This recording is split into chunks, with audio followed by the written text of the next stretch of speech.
MSW Media.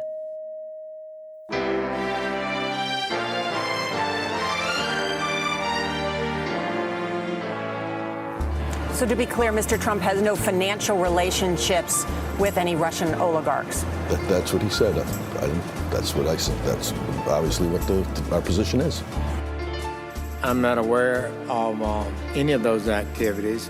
I have been called a surrogate at a time or two in that campaign, and I did not have communications with the Russians. What do I have to get involved with Putin for? I have nothing to do with Putin. I've never spoken to him. I don't know anything about him other than he will respect me. Russia, if you're listening, I hope you're able to find the 30,000 emails that are missing. So, it is political. You're a communist. No, Mr. Green. Communism is just a red herring. Like all members of the oldest profession, I'm a capitalist. Hello and welcome to Mueller, She Wrote. I'm your host, AG, Allison Gill, and we have a great show for you today. But first, I wanted to let everyone know that I'm pulling Mueller, She Wrote, The Daily Beans, and the MSW Book Club off Spotify to protest the disinformation that continues to be spread by their flagship show, The Joe Rogan Experience, and because of Spotify's weak sauce response to public concern. Now, this is a risk for us because we aren't a juggernaut like Rogan is, but I believe that doing the right thing is always more important than money, which is a lesson we hope Spotify learns as well. Now, if you've been on the fence about supporting Mueller, She Wrote, the book club, and the Daily Beans, now would be a great time to pledge. It is just $3 a month for all three shows, which you'll get ad-free premium feeds for, plus a lot of other great bonus content. And it's because of patrons that we're able to pull our content from Spotify. So thank you very much. You can still listen to all three shows for free on any other podcast platform, and I hope you will. Now with that, I have a lot of news to get to, so let's jump in with just the facts. All right, interesting blast from the past. Natalia Veselnitskaya has been accused of an elaborate new plot to pervert the course of justice. Veselnitskaya, the pro-Kremlin lawyer who attended the notorious 2016 Trump Tower meeting with Jr., Kushner, and Manafort, to name a few, allegedly doctored official documents. Again, according to leaked files viewed by the Daily Beast. The lawyer, who was tasked with pushing one of President Vladimir Putin's most cherished propaganda campaigns in the U.S., that's the Anti-Magnitsky Act, has already been indicted on obstruction of justice charges by prosecutors for the Southern District of New York. New documents allege that Veselnitskaya or her team may have employed a similar strategy to tamper with supposedly independent evidence submitted to a court in a related case in Switzerland, where Veselnitskaya's clients, Denis Katsev and his company Prevazon, were at the center of a massive tax fraud and money laundering investigation that was dropped last year. Quote, Natalia Veselnitskaya, the lawyer of a major suspect in the Swiss case, has been editing the testimony directly obstructing justice in the Swiss criminal case.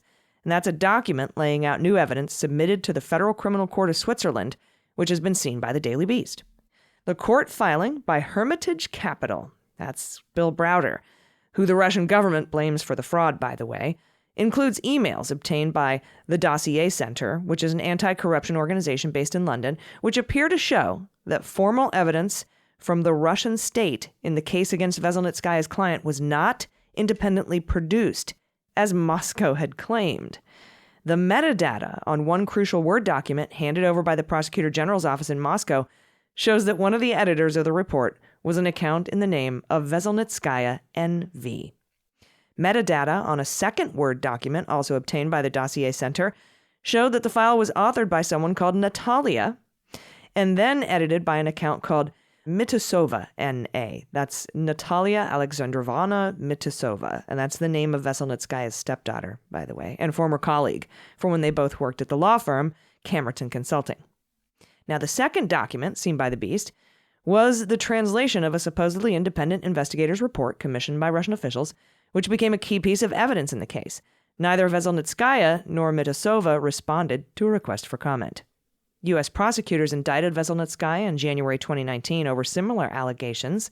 They claim she secretly worked with the Russian Prosecutor General's office to draft a document which was shared with the U.S. under the Mutual Legal Assistance Treaty. The document in question purported to show that an independent Russian investigation had found Veselnitskaya's client had nothing to do with the money laundering they had been accused of in a New York court. But U.S. prosecutors obtained emails that showed Veselnitskaya was in touch with one of the officials in the department via email.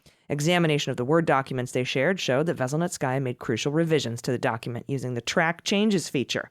Just, track changes with my timestamp and name stamp on it. Totally legal, totally cool. And we remember this. And that document with Veselnitskaya's changes was submitted to the U.S. prosecutors by the authorities in Moscow, proving just how closely the Trump Tower lawyer was working with the Russian state, with the Kremlin. Now, when it emerged that Don Jr., Kushner, and Manafort met with Veselnitskaya in 2016 to discuss damaging information she might have on Clinton, it was claimed that the Moscow lawyer had no ties to Putin's government. But we know differently. In fact, she was pushing one of her pet projects, the overturning of the Magnitsky Act. Browder's Magnitsky Act. That's the anti-corruption legislation signed by Obama in 2012. It was named in honor of Sergei Magnitsky, who uncovered that $230 million fraud before he was jailed by the Russian authorities and murdered. The Magnitsky Act placed sanctions on people who are accused of covering up that fraud and laundering the proceeds, as well as providing a mechanism to sanction corrupt individuals in Russia and beyond. Now, Magnitsky-style legislation has since been passed in the European Union and 8 countries around the world, most recently including Australia. Kotzev and his company Prevazon have been accused by U.S. prosecutors of helping launder the proceeds of that fraud, which they deny. The Swiss authorities froze assets worth around $8 million related to the alleged fraud a decade ago, but they made a decision to return the majority of the money last year despite full knowledge that their investigation had been compromised by Russia. A consultant with the Swiss Federal Prosecutor's Office, named in court as Victor K., was sacked after allegations of bribery and unauthorized clandestine behavior, which included secret meetings with Veselnitskaya. Oops. The former anti-corruption policeman was also helicoptered to a bear hunting trip in Russia's Far East. He took another luxury trip to Russia along with Swiss prosecutor Patrick Lemon and Switzerland's Attorney General Michael Lauber. Oops. The 3 of them were photographed enjoying a boat trip on the Baikal with senior Russian officials. What is it with hunting trips and boat trips and the Russians? Now, despite the utter humiliation of the Swiss justice system, the court still decided to return the Russian money in a ruling in July of 2021. New allegations of Russian interference are likely to be submitted as part of an ongoing appeal against that ruling. If the appeal is successful, the funds would not be returned. Now, it is already alleged in the court papers submitted on January 17, 2022, first reported by Swiss newspaper Tages Anzeiger, that Veselnitskaya edited the transcript of an interview carried out in Moscow by Victor K. and Lemon, which took place at the Prosecutor General's office. That official transcript was handed to the Swiss prosecutors. The submission to the court was made by Hermitage Capital, which is owned by Bill Browder. The Russian government has claimed without foundation that Browder and Magnitsky were really the men behind the fraud. Of course, we know that whole story. You can go back to episode, 6, the Magnitsky Act of Mueller, she wrote. Now, further emails uncovered by Dossier Center now appear to show that someone with the name of Veselnitskaya's stepdaughter may also have been involved in the drafting of another document. This one was purported to contain the independent testimony of an expert witness in Russia who argued it was impossible to trace the allegedly laundered funds, which found their way into Prevazon Holdings accounts. The supposedly independent testimony of Edward Shakarov was sent for translation by Veselnitskaya's assistant in October of 2015, and that's according to emails, and metadata on the resulting document was edited by someone using the name of Veselnitskaya's stepdaughter, Midosova. A copy of that translated testimony was then sent to the Swiss authorities by Russian officials in December of that year, submitted as actual shit, just like they did to us in before that when she was convicted in 2019.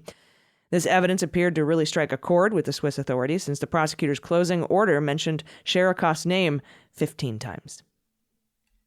Now, a federal judge is expected to rule soon on whether the case should be reopened and sent back to the prosecutors for further investigation. Didn't think we'd hear from Veselnitskaya again, but here she is. Now, also in the news, as if the Durham indictment of lawyer Michael Sussman for lying, quote-unquote, to Jim Baker, FBI general counsel, by the way, as if this wasn't shoddy enough, this indictment, Durham really stepped in it last week. On January 28th, Durham filed the following supplemental in this case, in the Sussman indictment.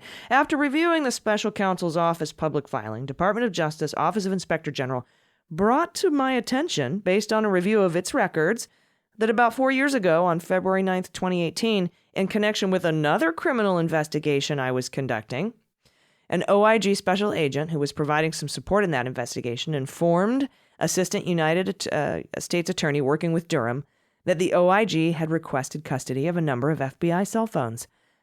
OIG records reflect that among the phones requested was one of the two aforementioned cell phones of then FBI General Counsel Jim Baker. OIG records further reflect that on February 12, 2018, a few days later, the OIG special agent had a conference call with members of the investigative team, including me, Mr. Durham, during which the cell phones likely were discussed. Likely. OIG records also reflect that the OIG subsequently obtained the then FBI General Counsel's cell phones on or about February 15th, 2 days later. Special Counsel Durham has no current recollection of that conference call, nor does Special Counsel Durham currently recall knowing about the OIG's possession of the former FBI General Counsel Jim Baker's cell phones before January 2022. I forgot. On January 5th, 2022, members of Special Counsel Durham's current investigative team conducted a conference call with the FBI's Inspection Division in an effort to obtain information about call log data from the former FBI General Counsel. In this investigation into Jim Baker, we wanted to get on the phone with the OIG and say, hey, do you have any phone stuff? Subsequent to that call, the next day, personnel from the FBI's Inspection Division informed me via email that the OIG currently was maintaining custody of Jim Baker's cell phones. On January 7th, the next day, 2022, Special Counsel's Office requested information concerning the cell phones from the OIG so they could make appropriate disclosures in accordance with rules, etc. And the OIG provided the requested information on January 10th, 3 days later. The prosecution team has produced to the defense today OIG forensic reports of the aforementioned two cell phones. Moreover, at the request of the Special Counsel's Office, OIG conducted additional forensic examination of those cell phones earlier this month and, on the evening of January 26, 2022, provided Special Counsel's Office with those additional completed forensic reports, which we'll produce to the defense after we look at them. After reviewing the OIG's records from the aforementioned criminal investigation, referenced in paragraph 3 above, Special Counsel also recently requested and will review additional cell phones in the OIG's possession for discoverable materials. So allow me to paraphrase what Durham just submitted to the court. So, hey, Judge, want to hear something funny?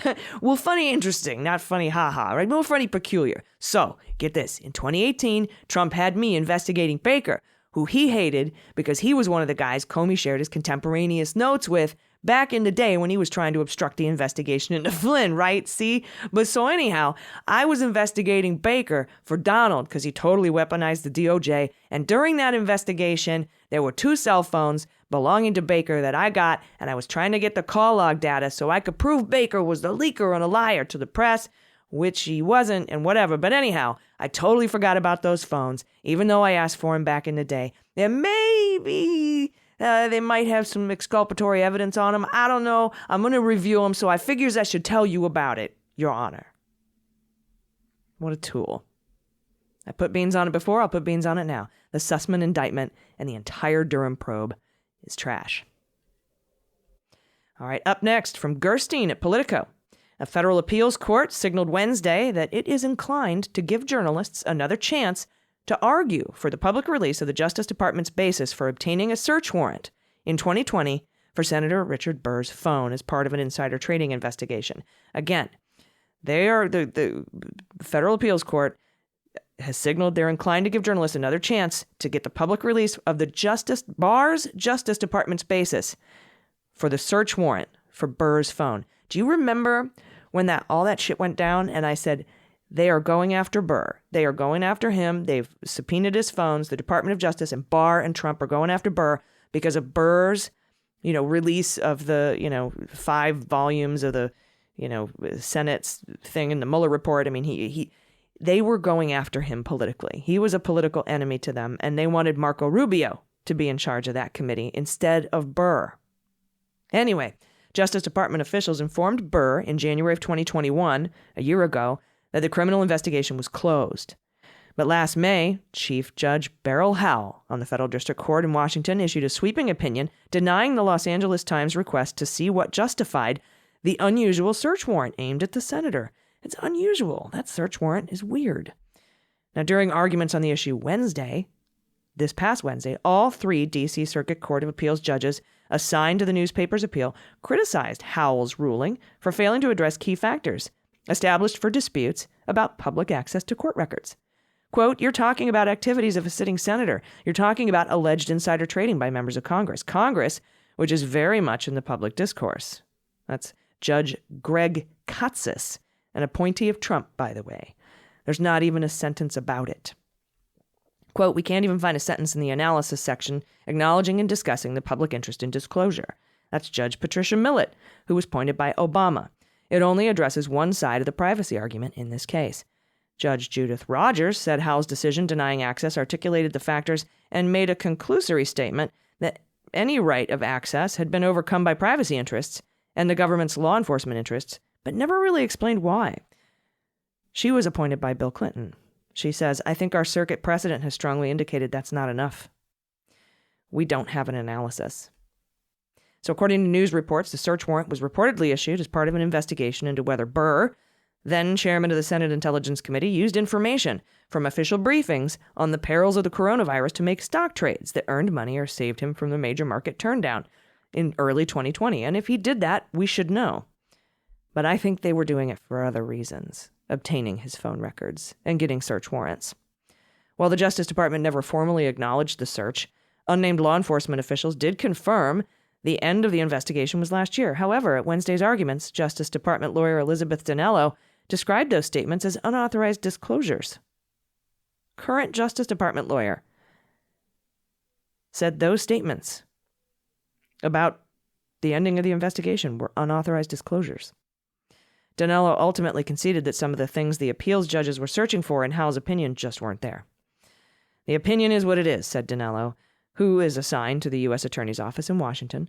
"The court, nonetheless, is presumed to have understood these interests. There's nothing to indicate the court here didn't understand the law." Talking about Howell. At one point, Millett suggests the government's argument was that even if Howell didn't explain the factors applying to the Burr filings, simply invoking them was good enough for government work. Quote unquote. Dinello, a deputy chief in the U.S. Attorney's Appellate Division, took umbrage at that language. "We in the government try to turn square corners, so I do not accept that analogy." Howell's opinion on the Burr-related filings prompted alarm from news organization and transparency advocates because it seemed to suggest that search warrant records in cases where no charges are filed should remain secret forever.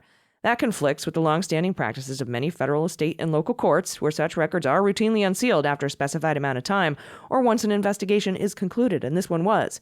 Of course, DOJ is arguing, yeah, but those were undisclosed statements, which is weird.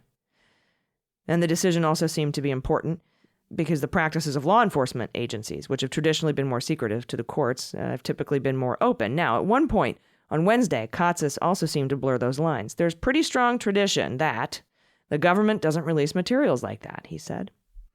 Now, the lawyers for the Times, Katie Townsend of the Report Committee for Freedom of the Press, insisted that there is actually a strong tradition of public access to search warrants. Townsend also said the government's insistence that the Burr probe was secret was at odds with the Justice Department's comments to the media and with Burr's own statement announcing the closure of the probe. The cat was well out of the bag, she said. Now it appears that the part of the government's opposition to unsealing the Burr warrant materials may have been driven by a Securities and Exchange Commission investigation that remained ongoing after the criminal probe was dropped. As of last May, the SEC's role wasn't public, but it emerged officially in October when the commission sought a court order in New York forcing Burr's brother-in-law, Gerald Fouth, to give a deposition in that inquiry. After hearing about 45 minutes of arguments Wednesday that were public through the audio feed streamed online, the judges had an exchange with the Justice Department lawyer in private to discuss aspects of Howell's ruling and the case that remained under seal. While judges did not rule immediately after the public session, it appeared likely the courts could remand the case to Howell with instructions to look at the issue again and explain her conclusion in more detail. Interesting. All right, with that, it's time for Sabotage.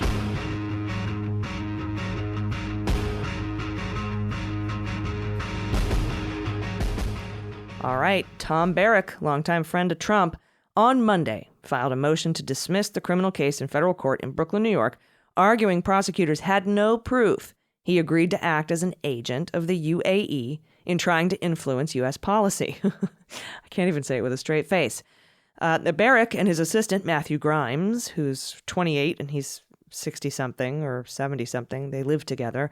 Matthew Grimes pled not guilty to the charges in July. Grimes also moved to dismiss the case on Monday.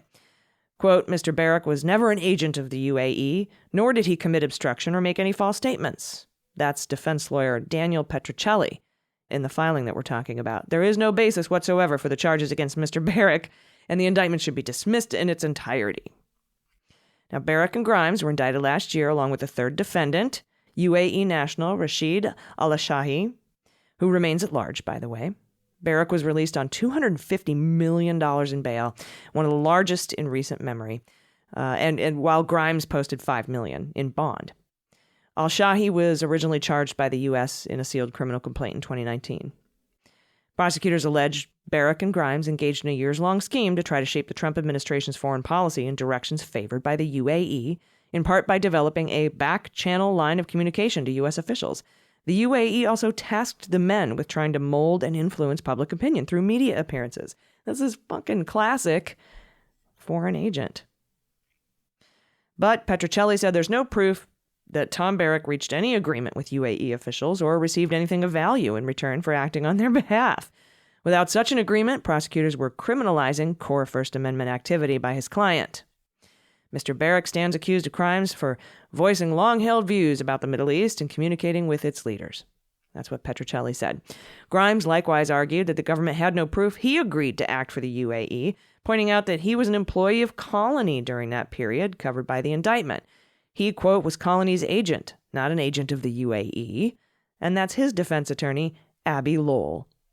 And his activities fall under the definition of legal commercial transactions.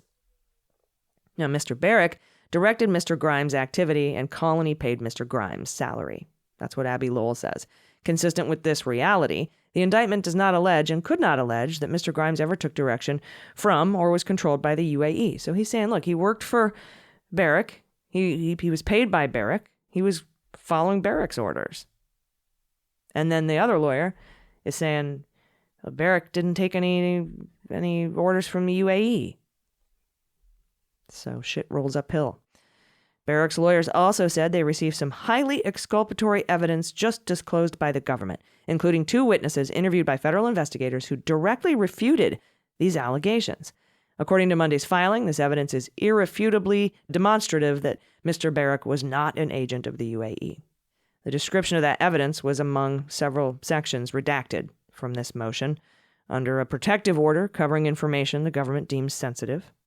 Petrocelli on Monday asked U.S. District Judge Brian Cogan for permission to release an unredacted motion to dismiss that would make evidence favorable to Barrack, make it available to the public. He wants all this to be unredacted. Quote, by unsealing the indictment in this case, the government has already chosen to disclose dozens of otherwise private text messages and internal government documents in an attempt to wrongly portray Mr. Barrack as a foreign agent. So it should not now be allowed to assert confidentiality regarding evidence of a similar character that strongly discredits those allegations. The public has a right to know the full story. Both Barrack and Grimes suggested politics may have played a role in their indictment. Barrack's lawyers raised questions about the timing of the charges against him, suggesting prosecutors waited until Trump was out of office. The indictment accused Barrack of lying about some of his activities in a June 2019 interview with the FBI and obstructing justice. Barrack's lawyer said the government could have charged those crimes instead of waiting another 2 years.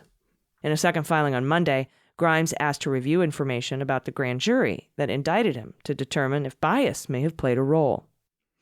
Quote, this is undoubtedly a high-profile, politically charged case involving divisive political figures that garner significant media attention and evoke strong feelings of hate or adoration. And to eliminate those grand jurors who would indict Mr. Grimes based upon prejudice rather than the merits of the case, it would not have been difficult to voir dire all potential grand jurors. Given the individuals involved and the nature of the charges being sought, specific questions should have and could easily have been asked to elicit conscious and unconscious prejudices of the jurors concerning political affiliation, politics, and foreign influences. They wanted to voir dire the grand jury. Barrack also disclosed his connections to foreign leaders in June 2017. When he considered joining the Trump administration, he submitted an application known as a Form SF-86. All government employees have to fill out an SF-86, And that's required for background investigations for people seeking sensitive national security positions. And that's actually incorrect. It's really for anyone who wants to work for the government that needs a background investigation. It doesn't have to be sensitive national security positions. This application, quote, spanned hundreds of pages and disclosed Mr. Barrack's contacts with foreign leaders, including the very UAE individuals referenced in the indictment. Mr. Barrack was extensively interviewed by U.S. State Department investigators about these contacts and interactions. But to insinuate that an SF-86 satisfies the requirement of registering as a foreign agent with the Department of Justice is fucking stupid. Okay? I'm just going to go out and say it. Now, Barrack stepped down as chairman of Colony Capital in March and formed a new venture, Falcon Peak Partners. Sounds like an 80s nighttime soap opera. The indictment came just as he inked the first series of deals he planned to pursue in the hospitality, leisure, and entertainment industries. He had said sovereign wealth funds and family offices in the Middle East would be co-investors. But we didn't get anything for pushing the UAE shit with Trump. We didn't get anything. There was no reward. We weren't an agent for the UAE because there was no agreement and there was no reward. But he had just penned a bunch of deals where people in the Middle East would be co-investors. Okay, Kogan had directed the trial to begin September 7th with jury selection. Prosecutors have until February 28th to respond to Tom Barrack's motion, and you know I'll bring it to you. And with that, it's time for the Fantasy Indictment League. I'm going to be indicted! No, wait, it's going to be okay. Indicted! Honey, Dick. Indicted! Honey. I'm going to be indicted! Hold it, they can't. It's going to be okay. Just calm down. I can't calm down. I'm going to be indicted! Michael Avenatti was convicted Friday of wire fraud and aggravated identity theft for stealing from Stormy Daniels. Prosecutors allege that Avenatti, who helped negotiate the $800,000 advance for Daniels' October 2018 book Full Disclosure, defrauded his former client by instructing her literary agent to send 2 of the installments of the advance, totaling nearly $300,000, to an account controlled by him rather than Stormy Daniels, without her knowledge. Speaking to cameras outside the courthouse in Lower Manhattan, Avenatti said he's very disappointed in the verdict. Now, in February 2020, Avenatti was convicted in New York for attempting to extort millions of dollars from Nike by threatening to publicly claim that Nike was illicitly paying amateur basketball players. He was sentenced last July to 30 months in prison, for which he's expected to report to a federal prison work camp in Oregon. I wonder if he'll be doing like the running the library because he's a smart lawyerly type guy. Avenatti still faces a second trial in California, where he has been charged with tax fraud and bank fraud, and he has pled not guilty there as well. And with that, it is time to draft my team this week. I'm gonna mix it up a little bit. I'm going to draft Gates, L.A. Key, and Engels. I'm going to leave the rest of the crew off of there from Florida because I want to add superseding indictments for Tom Barrack and Grimes, unless they cooperate, of course. Might be a plea deal. I'd also like to put Rudy and Toensig on there. And then, of course, the Trump Organization out of Manhattan DA's office. And you know what? Superseding Parnas and Fruman, or just Parnas and Fruman indictments, because they were indicted on other stuff, not what was going on with Ukraine, which is what's being investigated in the Rudy situation. And as we know, Barbara Jones just handed over the last of everything to the Department of Justice. She's the special master who is going through all of the seized items and documents and phones that were seized from Rudy in April of last year. She just handed all that shit over. So I think Parnas and Fruman could be in trouble. All right, everybody. Thank you again for all your support as we move off Spotify. It's going to take a little bit to get off of there, so you have some time to go and subscribe on Apple or Google Play or wherever you want to get your podcasts. Or you can grab a premium feed at patreon.com/MullerSheWrote. It's $3 a month. There's also an episode of the MSW Book Club out today. Check it out. We're going over Corruptible by Brian Klaas. And I'll be back tomorrow morning on the Daily Beans with Dana Goldberg, who will be joining me from New York because she has a show there on February 9th. We'll talk about that then. And until we talk, please take care of yourselves, take care of each other, take care of the planet, and take care of your mental health. I've been AG, and this is Mueller, She Wrote.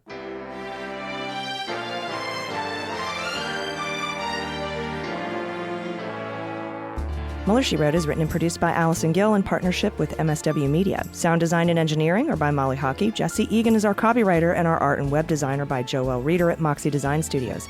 Mueller, She Wrote is a proud member of MSW Media, a group of creator-owned podcasts focused on news, justice, and politics. For more information, visit mswmedia.com.